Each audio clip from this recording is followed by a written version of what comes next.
Most men ask questions to get information. The men women actually fall for ask questions to create a feeling. That distinction sounds small. It is not. It is the entire difference between a conversation a woman forgets by the time she gets home and one she is still thinking about 3 days later, replaying specific moments, remembering exactly how she felt, wondering when she is going to see you again. And here is what makes this so important right now. You have probably already had conversations with women who were open to feeling something. Women who were curious about you, who showed up to that coffee or that dinner or that evening with genuine availability. And the conversation stayed on the surface. Not because you did the wrong thing, but because you were never shown how to do the right thing. There is a specific kind of question that bypasses a woman's social defenses entirely, not because it is clever or strategic, but because it reaches something in her that almost no one ever reaches. When she answers it, her brain does something very particular, and what happens next is not something she decides. It just happens. I am going to show you 6 of those questions today, and the one I am saving for last is the most powerful thing you can ask a woman who already feels something. By the end of this video, you will understand exactly why it works. Before I give you any of these questions, I need to explain why they work, because if you understand the mechanism, you will never run out of questions that create this feeling. Most conversation advice focuses on what to say.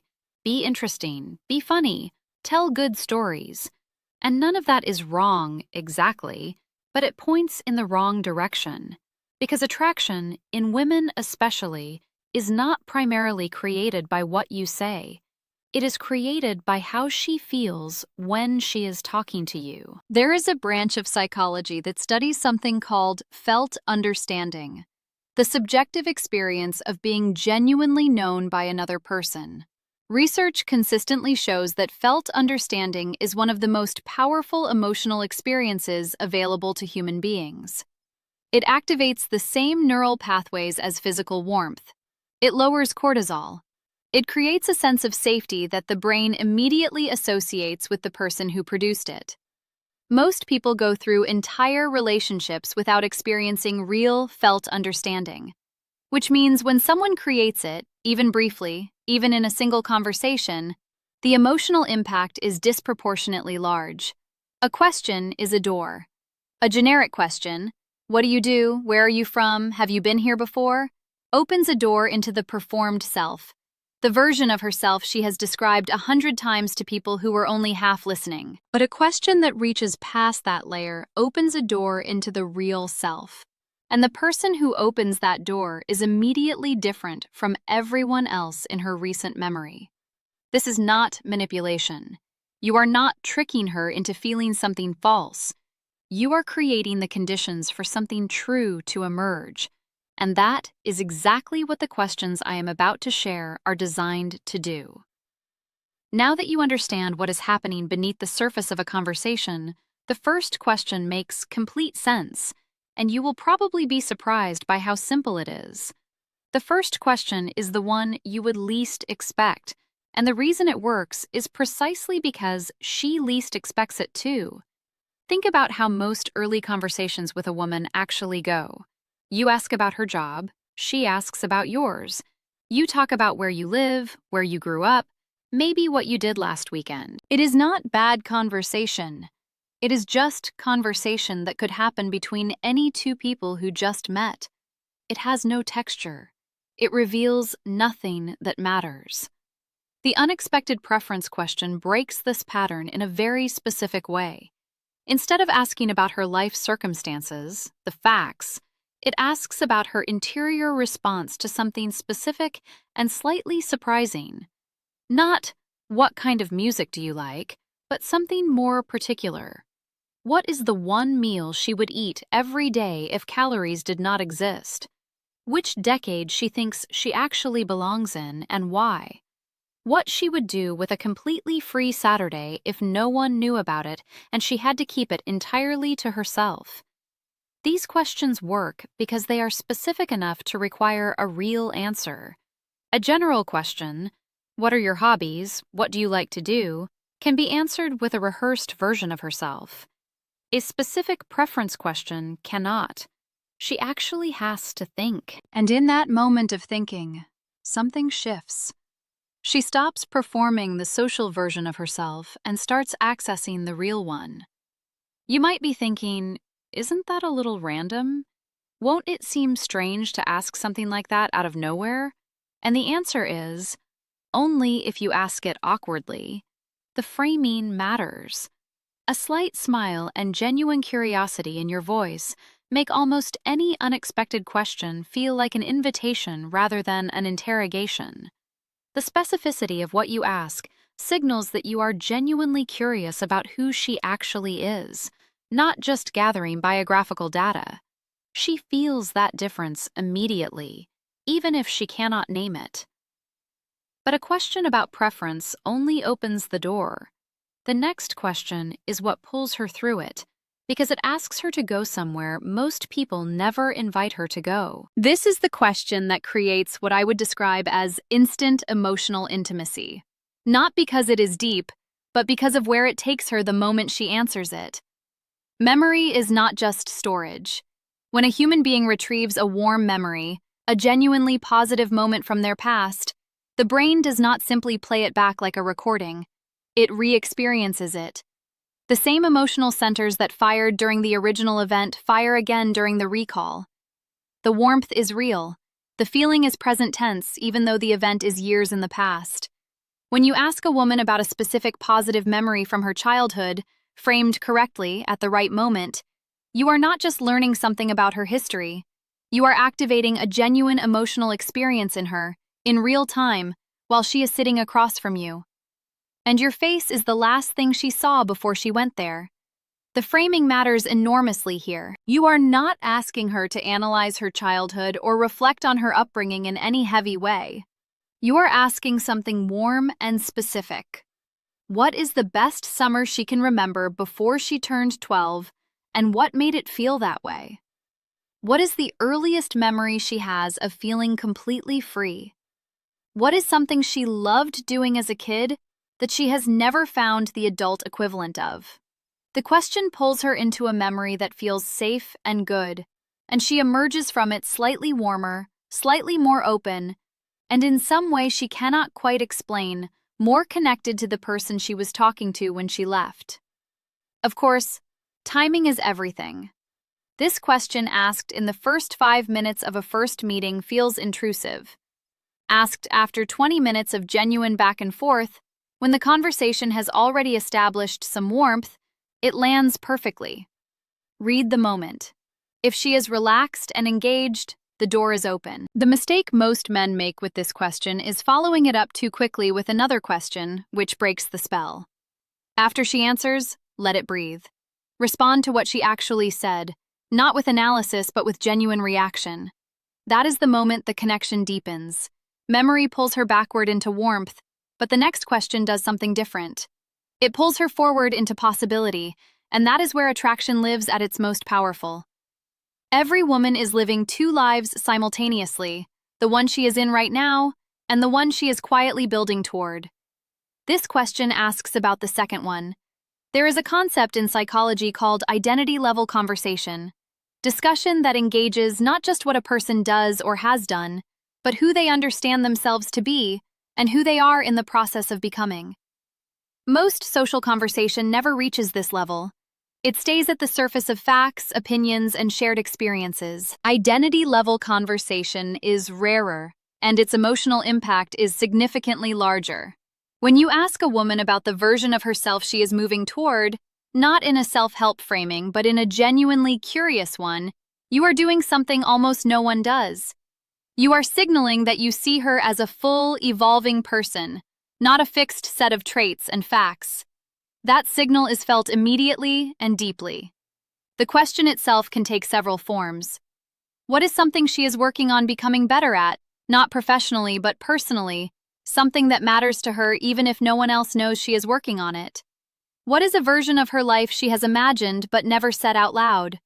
What is she less afraid of now than she was 5 years ago, and what changed? Remember what I told you at the start. that there is a question on this list that creates a response she has no defense against. We are getting close to it now, but first, there is a question that has to come before that one. Because without it, the final question cannot land the way it needs to.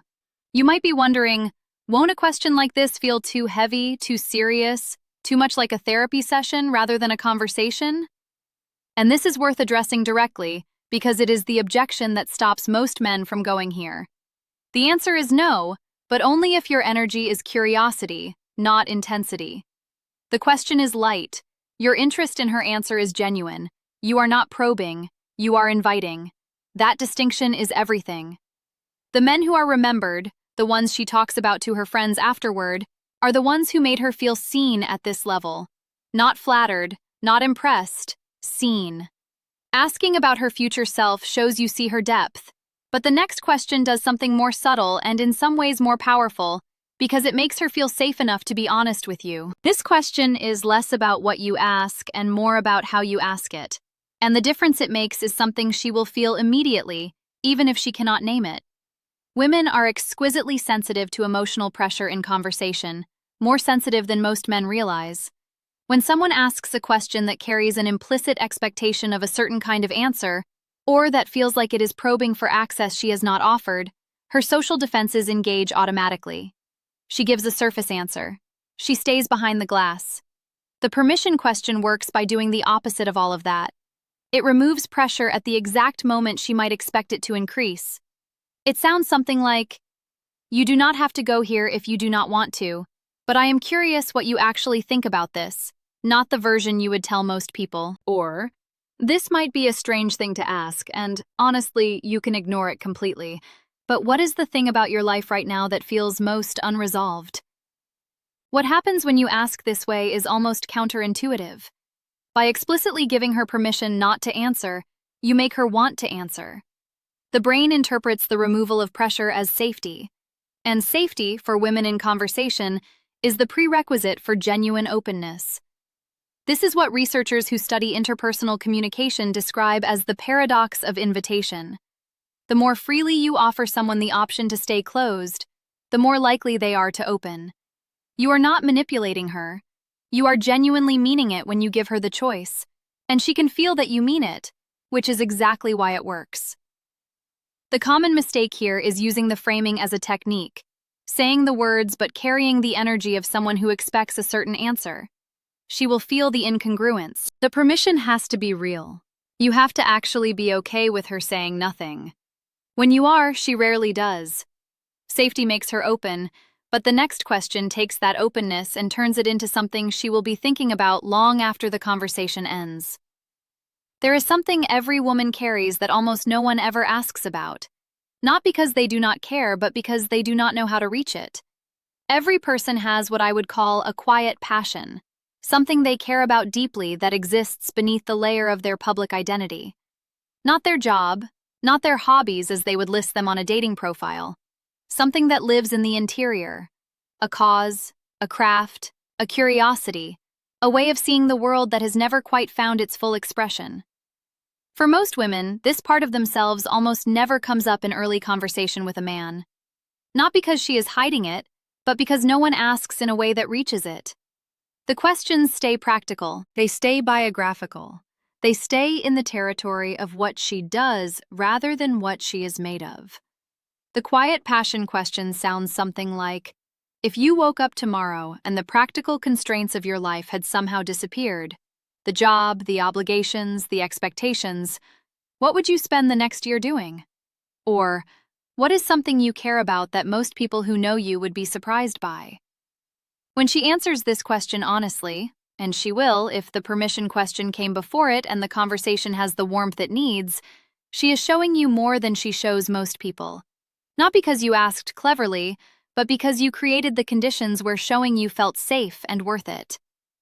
Before we get to the final question, I want to say something about the cumulative effect of everything on this list. These questions are not a script to follow in order. They are tools. Each one suited to a specific moment in a specific conversation. Some conversations will use 2 of them, some will use 4. The point is not to get through all 6. The point is to understand the kind of questions that reach the real person, and then trust yourself to find those moments naturally. Everything on this list so far has been building toward one question, the last one, and it is the one I promised you at the start. It is also the simplest, and it is the most powerful thing you can ask a woman who already feels something. This is the question I held back. Not because it is complicated, it is actually the simplest one on this list, but because it only works once she already feels something, and now she does. The question is a variation of this. What is something you have always wished someone would ask you? That is it. Simple. And when it lands, when she has been having a conversation that made her feel genuinely seen and safe and curious and warm, the effect of this question is unlike anything else on this list, because it does something none of the other questions do. It hands the entire conversation to her. It says, I am not directing this. I am not deciding what matters. You tell me what you most want to be asked. I am entirely here for the answer. Most women, when they hear this question in the right context, go quiet for a moment. Not because they do not have an answer, but because they are surprised that someone actually asked. The pause before she answers is the sound of her genuine self stepping forward. What comes next will be real. It will be unguarded. It will be the version of her that she rarely lets out in early conversation with anyone. And she will remember, clearly and specifically, that you were the one who asked. You cannot manufacture that moment, but you can create the conditions for it. And that is exactly what every question on this list has been doing. Quietly, steadily, building a conversation that felt safe enough and warm enough and curious enough that this final question could land the way it was always capable of landing. All 6 of these questions point to the same underlying truth. The conversations women remember are not the ones where the man was the most impressive. They are the ones where she felt most real. That is the principle beneath everything on this list. Not performance, not strategy. Genuine curiosity, expressed through questions that reach past the surface and into the person. When a woman feels genuinely seen, not complimented, not flattered, but actually seen, something happens in her that she cannot reverse. She has already felt it. And the person who created that feeling occupies a different category in her mind than everyone else. You now have 6 ways to create that experience in a real conversation. You do not need to memorize them or rehearse them or run through them like a checklist. You need to understand what they are reaching for, and then let that understanding guide how you ask questions naturally, in your own voice, in whatever conversation you are in next. Which one of these 6 questions are you going to use first? And what kind of conversation do you think it will open? Tell me in the comments. I read every comment, and the ones that are specific always get a real response. If you want to keep building this kind of understanding, subscribe and stay with this channel. What we look at here is the real psychology beneath attraction and connection, the kind of knowledge that changes how every conversation feels, not just the ones you are hoping will go somewhere. In the next video, I am going to show you the specific things she says in conversation when she is already attracted to you. The verbal signals that confirm she felt something, even if she never comes out and says it directly.